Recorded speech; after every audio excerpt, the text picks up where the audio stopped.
زمانہ ڈھل رہا ہے مغربی تہذیب میں، لیکن میرا ہر رنگ میں ڈھلنا الہی تیری خاطر۔ نے کاٹنے والی چیوٹی کو بھی تکلیف دینا اور آگ سے جلانا اللہ کے نبی صلی اللہ علیہ وسلم نے لوگوں منع فرمایا، منع فرمایا۔ انسان تو پھر بھی انسان ہے، اور اللہ تبارک و تعالی نے انسان کو سب سے بہتر بنایا مخلوقات میں۔ لوگوں، ایک آدمی کسی جانور پر رحم کر کے جنت کو حاصل کر لیتا ہے، اگر کوئی انسان کسی انسان پر رحم کا معاملہ کرے، اللہ تبارک و تعالیٰ کے ترازو میں اس کا وزن کتنا اونچا ہو جائے گا۔ جانتے ہی ہیں بلی یا کتا کا واقعہ، ایک فاحشہ عورت، گناہوں کے دلدل میں دھسی ہوئی عورت، کوئی نیک کام نہیں، سفر میں جا رہی ہے۔ اس زمانے میں کنواں کا انتظام ہوتا تھا، ایک کتا پیاس کی شدت کی وجہ سے زمین کو کھود کر کے کہ کچھ نمی نکل جائے تو اس کو چاٹ رہا تھا کہ ہماری پیاس بجھ جائے۔ اس فاحشہ عورت نے، گناہ سے لت پت عورت نے اس کتے پر رحم کا معاملہ کیا۔ وہ جو چمڑے کا موزہ استعمال ہوتا تھا اس زمانے میں، اس کو اتارا اور کسی طرح مشقت کرتے ہوئے پانی کنویں سے نکالا اور اس کتے کو پانی پلا دیا۔ کتا تو ہماری سماج میں گالی ہے، پلا دیا۔ اللہ کے نبی نے فرمایا کہ اس فاحشہ عورت نے اس عمل کے ذریعے سے جنت کا ٹکٹ اپنے آپ میں حاصل کر لیا۔ ایک کتا پر رحم کر کے، اشرف المخلوقات ہے انسان، اس پر رحم کیا جائے اور سجائے کہ ایک باپ ہے، ایک بڑا بھائی ہے، ایک ماں ہے جس کے انگلی پکڑ کر ہم نے چلنا سیکھا ہے، اگر ان کے ساتھ ہم رحم کا معاملہ کریں تو اللہ تبارک و تعالیٰ کتنا خوش ہوں گے، آپ اس کا لوگوں اندازہ کر سکتے ہیں، اس کو اچھی طریقے سے اندازہ کر سکتے ہیں۔ اور تیسری بات اللہ کے نبی نے فرمایا کہ اللہ تعالیٰ ان لوگوں کی دعاؤں کو قبول نہیں کرتا جو لوگ شراب پینے کا عادی ہو، شراب پینے، نشہ کا عادی، اسلام نے حرام قرار دیا، یہ صحیح نہیں۔ اللہ تبارک و تعالیٰ ایسے لوگوں کی دعاؤں کو قبول نہیں کرتا۔ معلوم یہ ہوا کہ شراب سے توبہ، ماں باپ کو راضی کرنے کی کوشش، رشتہ ناتوں کو جوڑ کر رکھنے کی کوشش اور اپنے دلوں کو کینوں سے صاف کرنے کی کوشش آج تمام ایمان والوں کی لوگوں کو ضرورت ہے۔ یہ اسلامی معاشرے کی خصوصیات میں سے ہے۔ آپس میں رحم دل ہونا، آپس میں پیار کو بانٹنا اور آپس میں محبت کے ساتھ زندگی گزارنا۔ آج تو مسلمان اتنے پریشان ہیں، لوگ کہتے ہیں پوری دنیا میں پریشان ہے۔ بھائی ایک خاندان کو پریشان میں کیوں مبتلا کر کے رکھا ہے؟ ایک خاندان والے تو ٹھیک ہو جائیں پہلے، اپنے گھر کو تو ہم ٹھیک کر لیں۔ اللہ کے نبی جناب محمد الرسول اللہ صلی اللہ علیہ وسلم نے فرمایا اذا صلی احدکم بالناس فلیخفف فإن فیہم الضعیف والسقیم والکبیر۔ اے لوگو، جب تم امامت کے مصلی پر کھڑے ہو جاؤ، امامت کراؤ لوگوں کی، نماز پڑھانے کے لیے کھڑے ہو جاؤ، اللہ کے نبی نے فرمایا کہ دائرے میں رہتے ہوئے نماز کو لمبی نہ کیا کرو، جماعت کو لمبی نہ کیا کرو، بلکہ نماز کو مختصر پڑھا کرو دائرے میں۔ کیوں؟ اللہ کے نبی نے فرمایا اس لیے کہ جماعت میں فَإِنَّ فِيهِمُ الضَّعِيفَ وَالسَّقِيمَ وَالْكَبِيرَ، بہت سارے لوگ ایسے ہیں جماعت میں جو بیمار ہیں، بہت سارے لوگ ایسے ہیں جو اس میں سے بزرگ لوگ ہیں، لمبے وقت تک کھڑے نہیں رہ سکتے، مسجد میں وقت نہیں لگا سکتے، بہت سارے لوگ اس میں یہ ہیں جو کمزور ہیں۔ اگر نماز کو امام لمبی کر دے گا ان لوگوں کو تکلیف ہو جائے گی۔ لوگوں ذرا ذرا غور تو کیجئے، اللہ کے نبی نے فرمایا الصلاۃ معراج المومنین، نماز کے اندر مومن اپنے رب سے بات کرتا ہے، گفتگو کرتا ہے، لیکن اللہ کے نبی نے فرمایا کہ نماز جیسی عبادت میں بھی حد سے زیادہ اس کو طول دینا، دائرے سے زیادہ بڑھا کر کرنا یہ صحیح نہیں ہے کہ جماعت کے اندر بہت سارے کمزور لوگ ہیں، بہت سارے بیمار لوگ ہیں، ضعیف لوگ ہیں، نماز لمبی کرنے سے ان کو تکلیف ہو جائے گی۔ نماز کے اندر کی رعایت، اللہ کے نبی نے فرمایا اور جب تم تنہا نماز پڑھو، وَإِذَا صَلَّى أَحَدُكُمْ لِنَفْسِهِ، اپنے نماز پڑھ رہے اکیلے نماز پڑھ رہے ہو، فَلْيُطَوِّلْ مَا شَاءَ، جتنی لمبی چاہو پڑھو، کون منع کرتا ہے، لیکن جماعت میں یہ کام نہ کیا کرو۔ میرے محترم بزرگ اور دوستوں، میں یہ عرض کر رہا تھا کہ نماز جیسی عبادت میں بھی اللہ نے، شریعت نے، رسول اللہ نے اس بات کا خیال رکھا کہ معراج ہے مومن کے لیے، لیکن نماز کے اندر میں بھی کسی کو تکلیف نہ پہنچے، کسی کو تکلیف نہ پہنچے، اس کی رعایت کی گئی۔ بس اوقات اللہ کے نبی فرماتے تھے کہ میرا ارادہ ہوتا تھا کہ نماز کو میں لمبی کروں، لیکن بغل سے بچے کی آواز آتی تھی رونے کی، تو نہ میں نماز کو مختصر کر دیا کرتا تھا، اس لیے کہ اس زمانے میں جو عورتیں نماز پڑھتی تھی اللہ کے نبی کے پیچھے، اللہ کے نبی فرماتے ہیں کہ مجھے یہ خوف ہوتا تھا کہ جن کے بچے رو رہے ہیں کہ ان کے ماؤں کو تکلیف نہ پہنچ جائے، یہ خیال ہوتا تھا، ایک دوسرے کی رعایت ہوتی تھی، اور یہ کوشش ہوتی تھی کہ اپنی ذات سے کسی کو تکلیف نہ پہنچے۔ اسی تو اللہ کے نبی نے فرمایا کہ اے لوگو، کچا پیاز استعمال کرتے ہوئے، کچا لہسن استعمال کرتے ہوئے مسجد میں نہ جاؤ، کیوں؟ منہ سے بدبو آتی ہے، منہ سے بدبو آتی ہے، تمہارے بدبو سے لوگوں کو تکلیف پہنچے گی۔ اسی لیے تو علماء کرام نے لکھا ہے کہ جو لوگ سگریٹ استعمال کرتے ہیں، جو لوگ گٹکا استعمال کرتے ہیں، جو لوگ بیڑی پیتے ہیں، جو لوگ کھینی کھاتے ہیں، منہ کو اچھی طرح صاف کر کے مسجد میں جائے، ورنہ فرشتوں کو بھی تکلیف ہوگی، جو بغل میں کھڑا ہوگا ان کو بھی تکلیف ہوگی، منع کیا گیا۔ اتنا ہی نہیں، اللہ کے نبی نے فرمایا کہ جن کے پاس کوئی ایسی بیماری ہے جن سے لوگوں کو گھن ہوتی ہے، لوگوں کو تکلیف ہوتی ہے، ایسے انسان کو مسجد میں آ کر جماعت کے ساتھ نماز پڑھنے کی ضرورت نہیں ہے۔ شریعت نے اس کو چھوڑ دیا کہ گھر میں نماز پڑھو۔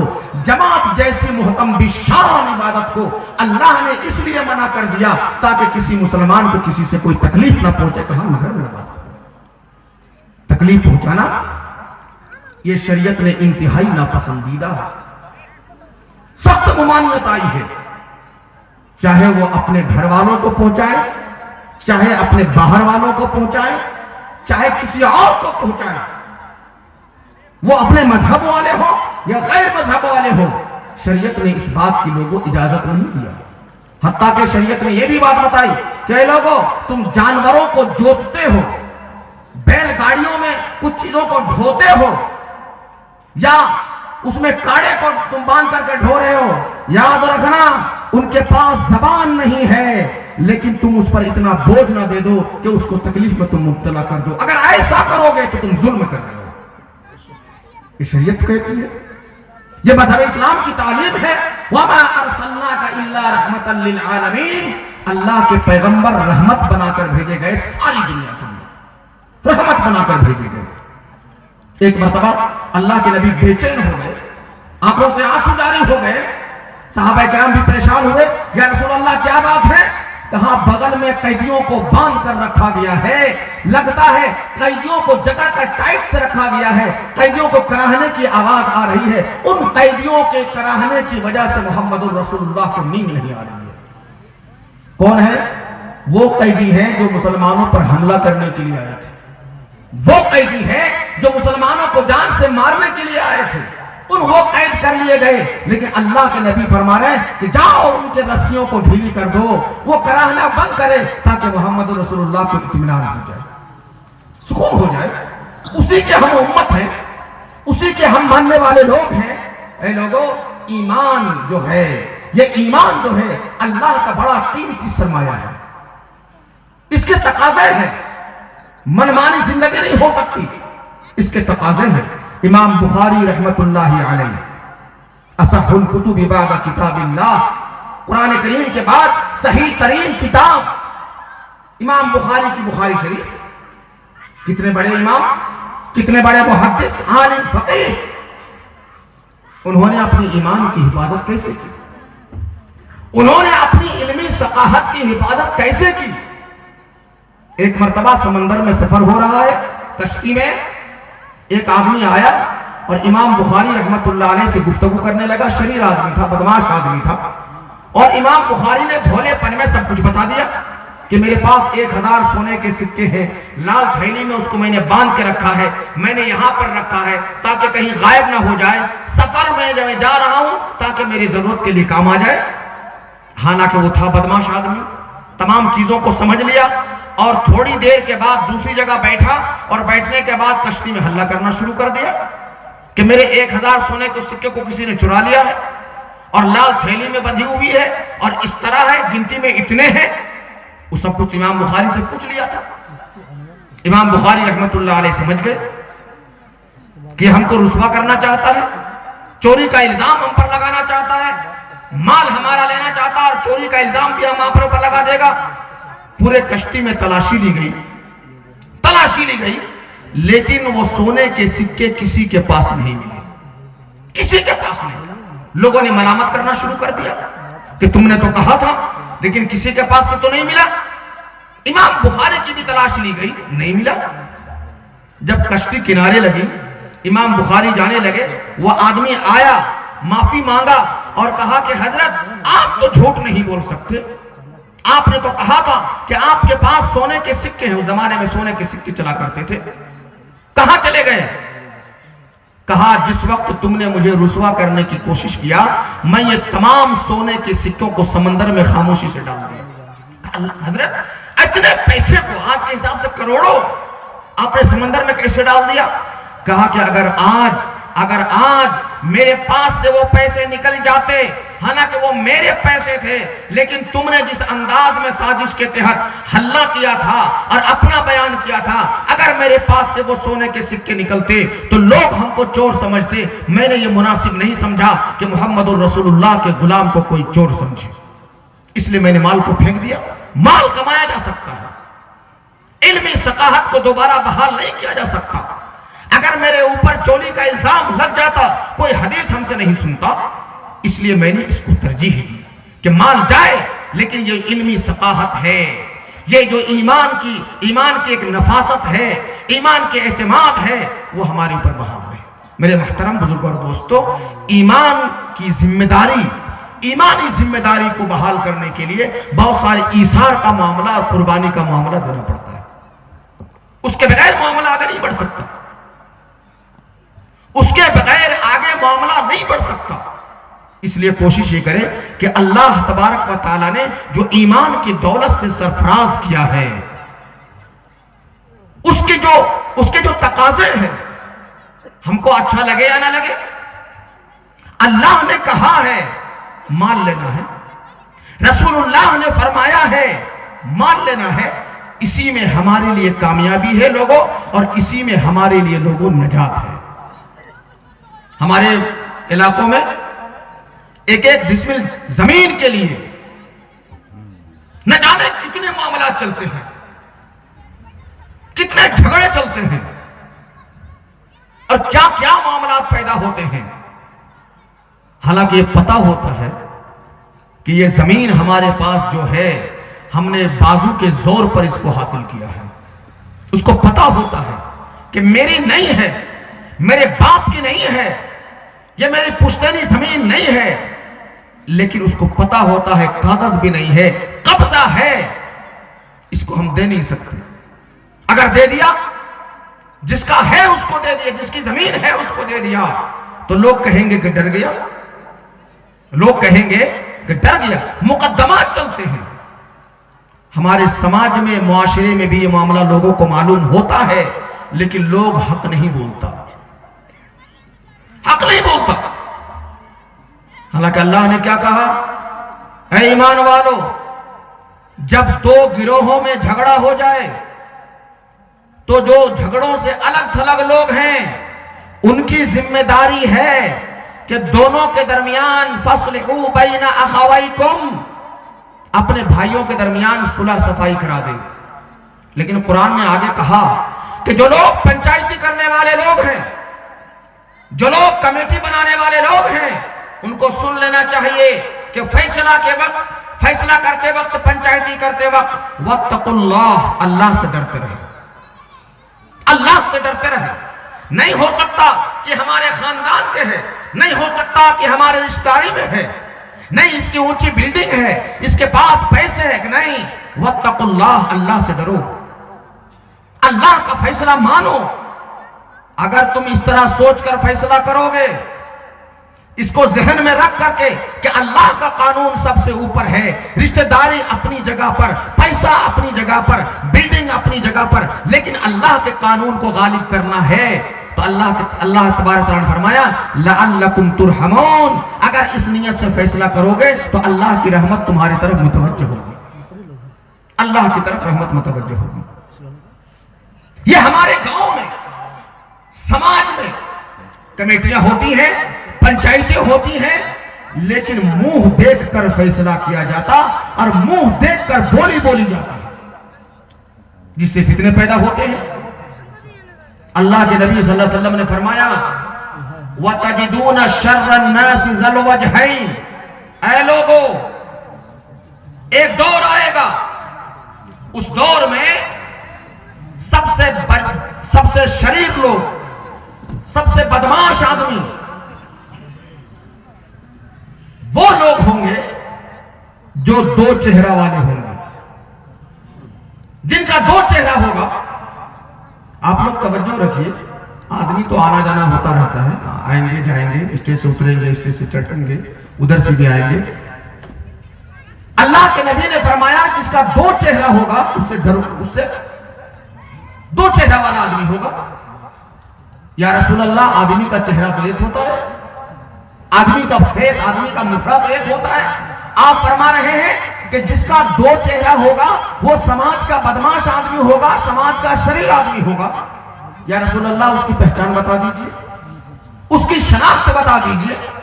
اللہ کے نبی نے فرمایا الذی یأتی ہؤلاء بوجہ وہؤلاء بوجہ، وہ لوگ دو چہرہ والے ہوں گے کہ ایک گروپ کے پاس جائے گا، اس کی مطلب کی بات کر کے اس کو بھڑکا دے گا، دوسرے گروپ کے پاس جائے گا، اس کی مطلب بات کر کے اس کو بھڑکا دے گا۔ یہ دو چہرہ والے آدمی ہیں جو سماج کے سب سے بدترین آدمی اور بدمعاش ہیں۔ یہ اللہ کے نبی کا فرمان ہے۔ انصاف، اللہ نے کہا ان اللہ یأمر بالعدل والاحسان، اے لوگوں، اللہ تبارک و تعالیٰ تم کو عدل کرنے کا، انصاف کرنے کا حکم دیتا ہے۔ چہرہ دیکھ کر، خاندان کو دیکھ کر، فیملی ممبر کو دیکھ کر اس طرح کے فیصلے کرنا دراصل سماج میں فتنوں کے دروازے کو اور گاؤں گھر میں فتنوں کے دروازے کو کھول دیتا ہے۔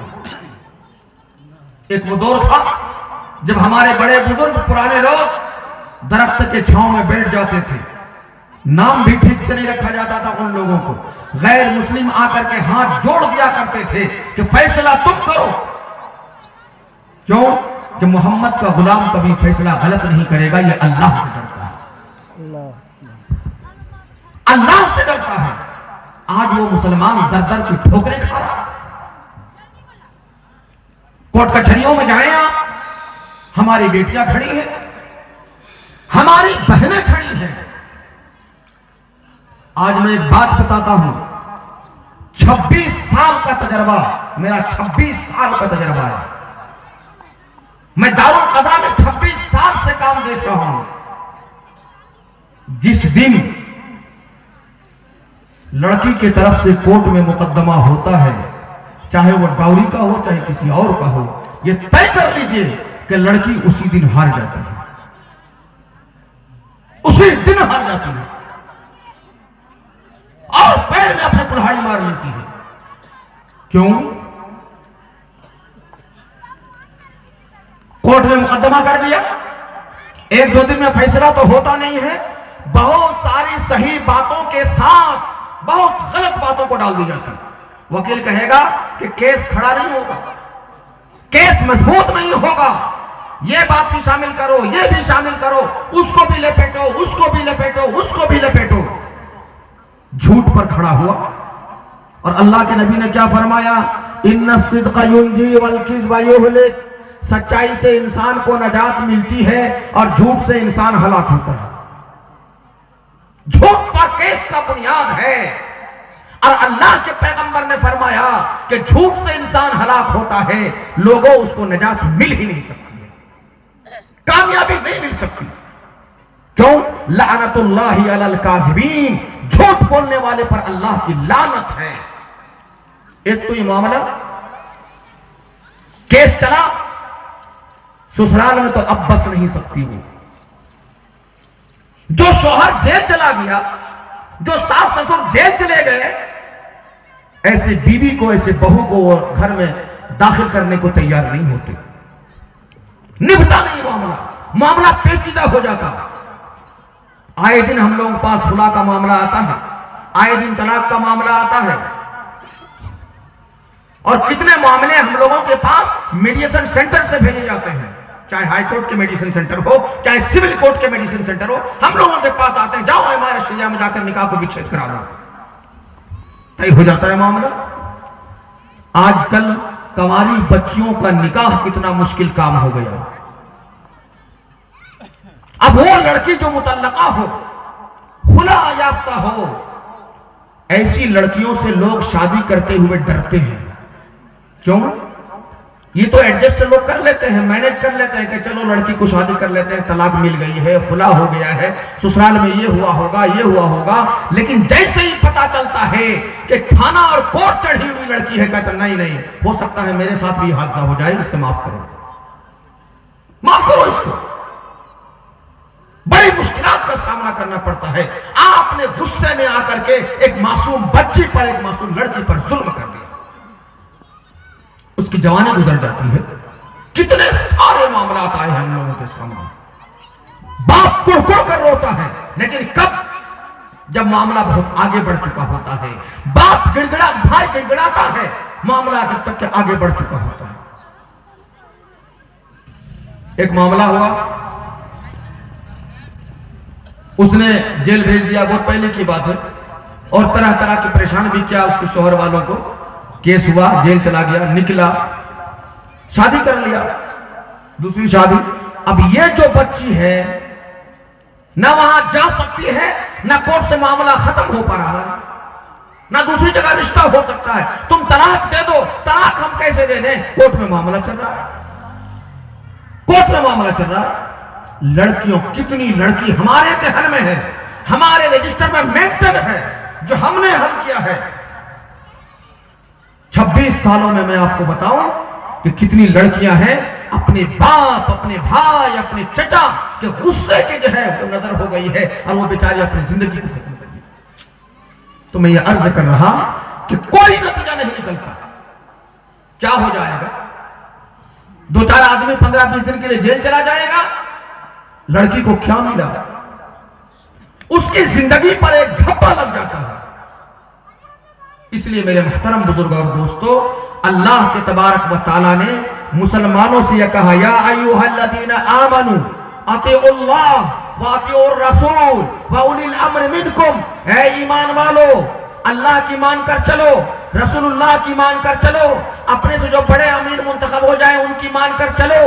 آگے کہا فَإِن تَنَازَعْتُمْ فِي شَيْءٍ فَرُدُّوهُ إِلَى اللَّهِ وَالرَّسُولِ إِن كُنتُمْ تُؤْمِنُونَ بِاللَّهِ وَالْيَوْمِ الْآخِرِ. اے ایمان والو, تمہارے درمیان جب کوئی جھگڑا ہو جائے, کوئی اختلاف ہو جائے, گاؤں کے سرکردہ لوگ بیٹھو, ہر گاؤں میں, شہر میں بڑی کمیٹیاں ہوتی ہیں, لیکن یہ کمیٹیوں کے جھنڈے, اس کا لیٹر پیڈ کب نکلتا ہے؟ جب الیکشن کا ٹائم ہوتا ہے. چاہے وہ پنچایت کا الیکشن ہو, چاہے وہ اسمبلی کا الیکشن ہو, چاہے وہ پارلیمنٹ کا الیکشن ہو, اس کے بعد وہ کہاں غائب ہو جاتے ہیں کچھ پتہ ہی نہیں چلتا. یہ کام کرنے کا ہے, یہ کام کرنے کا ہے. ایک بیٹی کو طلاق ہو گئی, سماج کا کوئی لڑکا بلا وجہ طلاق دے دیا, آپ نے کیا ایکشن لیا؟ ایک ظلم کر رہا ہے کسی کی بیٹی پر, کسی کی بہن پر, سماج کیا ایکشن لے رہا ہے؟ کہے کے صدر, کہے کے سیکریٹری, کہے کے نمازی, کہے کے حاجی, کہے کے امام و خطیب, کیوں ہوگا ہمارے معاشرے میں ایسا؟ یہ غور کرنے کا موقع ہے. لوگوں, آج دنیا میں ہم لوگ ایک سامان خریدتے ہیں, فریج خرید رہے ہیں, فریج. واشنگ مشین خرید رہے ہیں، ساتھ میں کمپنی ایک کتاب دیتی ہے کہ اس کتاب میں جو ہدایات ہے اس کے مطابق اس کو استعمال کرو، دیر تک چلے گا، یہ مشین دیر تک چلے گی، استعمال کر سکو گے دیر تک، لیکن اگر کوئی خرابی آ جائے تو اس مشین کو اسی کمپنی کے سروس سینٹر میں لے آنا تو اچھائی کے ساتھ تمہاری مرمت کر دی جائے گی، اصلاح کر دی جائے گی۔ ایک کمپنی نے سامان بنایا، ساتھ میں کتاب دیا، لوگ اسی کے مطابق اس سامان کو، اس مشین کو استعمال کرنے کی کوشش کرتا ہے، خراب ہو جائے تو اسی کمپنی کے سروس سینٹر میں لے جاتا ہے۔ اے لوگو، اللہ نے ہمیں بنایا، ہمارا خالق اللہ ہے، اللہ بہتر جانتا ہے ہماری باتوں کو۔ اللہ نے کہا اے ایمان والو، اگر تمہارے درمیان میں کوئی خرابی پیدا ہو جائے، مشین میں کوئی گڑبڑی پیدا ہو جائے، تم ان مشینوں کو اللہ اور رسول اللہ کے سروس سینٹر میں لے جاؤ۔ اللہ اور رسول اللہ کے سروس سینٹر کہاں ہے؟ قرآن بھی دیا، کتاب دیا، اس کتاب کے مطابق زندگی گزارو، تاہم کوئی گڑبڑی پیدا ہو جائے تو اللہ اور اس کے رسول اللہ کے سینٹر میں لے جاؤ۔ یہ کہاں ہے؟ جہاں قرآن و حدیث کے مطابق فیصلے ہوا کرتے ہیں، وہ دار القضاء ہے۔